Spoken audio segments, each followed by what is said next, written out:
Eggplant Parmesan with Stevie B. This is nothing but egg. Here we are once again in my kitchen. We're going to make eggplant Parmesan tonight. This is just egg wash. I put 3 eggs in there and some milk.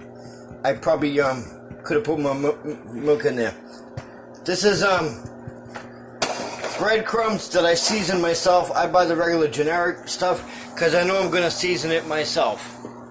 This is just oil. You want to use just plain Western oil. You don't have to go spending money on fancy olive oil and stuff like that. This is just a plate on my stove. Be very careful with this, with paper bags so I can lay these out to dry.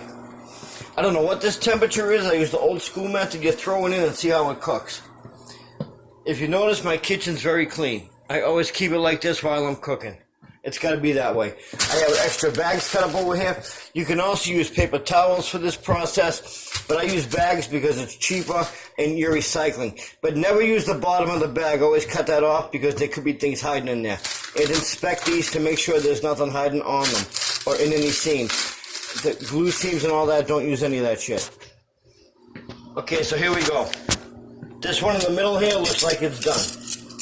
I'm trying to do this with one hand because I don't have a producer here. See how nice and golden brown that is? See the thickness of that? You want to cut them nice and thin. And then just lay them up over here. You want to cut them nice and thin, but it's quite alright if you have some that are fatter in there. And I know some people, aren't as good at slicing as I am. So it could take a little while to get it just right. But if a few are a little bit fatter, it's okay. Here's what I do. I got my eggplant sliced over here. Don't leave it out too long. If it's going to be out too long, cover it with a damn towel. I got my egg wash over here. I put a bunch of them in there.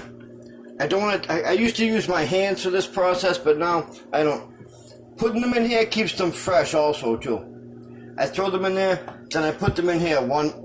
I put them in here.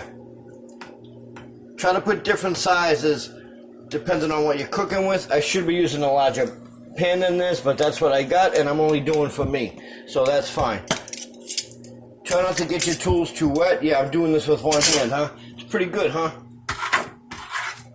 Here's the easy way to do this. Cover the container.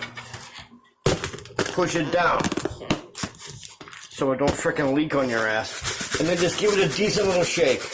A decent little shake. You ain't gotta get your hands a mess. There's no need for that. Then just pop this bitch open again. And that's it. You're all set. Look, my hands are still clean. My water's not even running. And that's it. You want to get these to that nice golden brown color. Look, I got a spot in the middle. Let's throw one in there. See how nice it is on both sides? You throw it in there. What I like to do, I make the chips. I let them dry a little bit. Get some of the grease off there. I put them in a container. And I throw them in the fridge. After that, because I am one person here, I can make eggplant Parmesan as I want. I'll take a plate, I'll stack it up with some nice sauce and cheese in between and make eggplant parm for one.